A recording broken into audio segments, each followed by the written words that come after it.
This is Saturday, the 6th day of June 2026. It was yesterday that I came to realize the full meaning of the statement made by Samuel Otom, the former governor of Benue State, when he said, instead of me to become a slave to Fulanis in Nigeria, I will rather die. He said, I will rather die than to become a slave to Fulanis. That statement triggers a lot of people, and people did not understand what he meant. When I saw the peace deal with the armed terrorists yesterday, amidst the war going on, amidst the escalation and everything they are doing, they are still having peace deal with them. I said, no, this man was right. Before we go into the peace deal that they had yesterday, this was what the man said some years ago when he was the governor of Benue State. Take a listen. But where a particular ethnic group wants to take over the country and make some of us slaves, I can never be a slave to anyone. It is better I die and not be alive. I cannot be a slave to any Fulani man. Fulani should live their life. The Tea people should live their life. The Yoruba people should live their life. Hausa people should live their life. Every other person should live their life. But not making me your slave. For some of us, we have chosen to say the truth. Even if we are going to die, let us die. And let tomorrow appreciate what we said. And so, as far as I'm concerned, the federal government is complicit. The day they want this insurgency to finish, it will be done. Actively, they are working with Turkey, they are working with Saudi Arabia, they are working with everything to Islamize. But the real agenda is to take over Nigeria. And all these insurgents that you see happening is from Mauritania, is from Senegal, is from Cameroon, is from all over the place, trying to ensure that the indigenous people of this country do not have a say, that the Fulanis have a say. We are not against Fulani people. In government here in Benue State, I have Fulani people who are in my government. I have no issue about Fulanis, indigenous people. Everybody in this country, Nigeria, comes from somewhere. And so this is the main problem that we're having in this country. If this government will appreciate and stop deceit against the people, we shall all work as a team. Nigerians, wherever we come, let us cohabit and live together. But where a particular ethnic group wants to take over the country and make some of us slaves, I can never be a slave to anyone.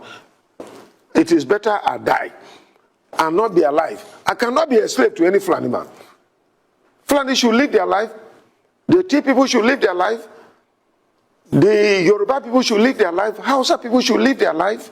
Every other person should live their life. But not making me your slave. I want to say that the day that the federal government wants insurgency to stop in Nigeria and in Benue State, it will be done. Unfortunately, I have consistently accused the federal government for being complacent. And I have proof to show to the entire world that federal government is complicit. Tell me, even me as governor of Benue State, attempted assassination was done on me for more than 1 year. Up to today, no culprits have been brought to book. And as I talk to you, even those that I was told as governor of Benue State that they were arrested, they have been freed. These are Fulani herdsmen or militia who were arrested, and they have been freed.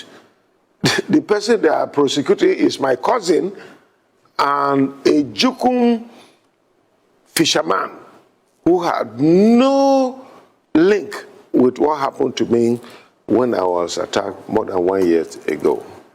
So this is the challenge that we have. The day that the federal government wants this insurgency and killings and invasion and taking over of land by these Fulani herdsmen. Any day that the federal government wants, it will stop. But for now, I accuse them to be complicit because severally I have provided a solution and say that the way to go, can we have a security summit where Samuel Otom will be there to talk about the facts that are available in my own state? And then we can listen to other states who will tell us what has been going on in their state. And then we'll try to provide a solution if the federal government wants that. So today, I want to say that the federal government is complicit, and until they are ready to work with us, but because it is a planned agenda over 200 years ago that they have planned to take over Nigeria as their country, and it will continue to be. Now, you can never understand where this man is talking from.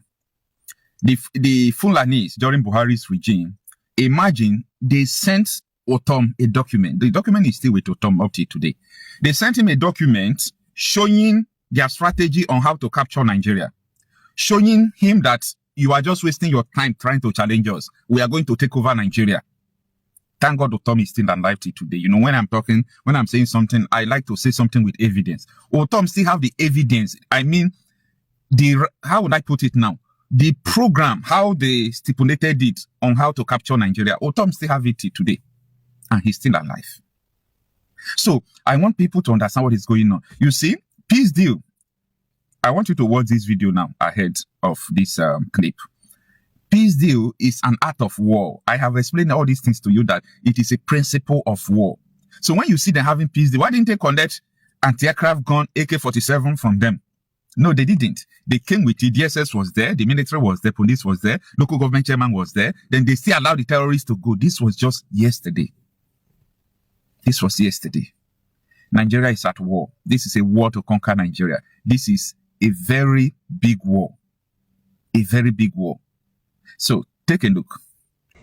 The meeting with the leaders of the repentant armed bandits was held at Mallamawa Dambedi. The peace agreement meeting was attended by 3 leaders of the armed bandits to include Ore, Audulankai, and Kantoma. There were also representatives of the Jibia People's Forum, Jibia Traders Union, religious and community leaders, as well as security operatives among other stakeholders. The meeting reviewed the peace deal reached between the communities and armed bandit leaders with a view to ensure lasting peace and stability in the area. Addressing the armed bandit leaders and their followers, the Jibia Local Council Chairman Alhaji Siraja Ado recalled that the peace agreement was reached about a year ago as part of the state government commitment to ensure sustainable peace and development in the state. Alhaji Siraja Ado explained that the meeting was convened to review the achievements and challenges of the peace deal with a view to ensure lasting peace and stability in the area. According to him, the local government is much committed to fulfill all the promises and conditions tabled by the repentant armed bandits to achieve the desired objectives.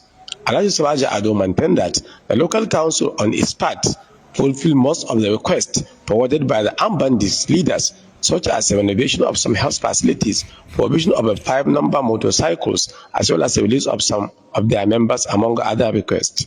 The chairman appreciated the support and cooperation given by the state governor, Madam Duko Umarata, and other stakeholders toward the success of the peace agreement and appealed for its sustenance.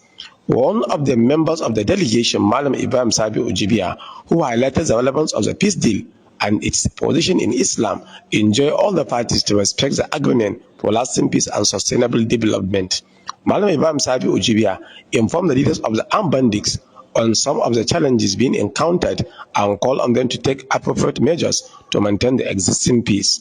Responding to the leaders of the repentant armed bandits, Audulankai and Kantoma expressed appreciation over the relative peace so far recorded between the Jibia communities and their members. They also called for the local council to redouble effort in fulfilling some of the promises made during the peace agreement and have stated their commitment to adhere to the conditions reached between both parties. Shamsuddin Habib, Opotumbo Keti.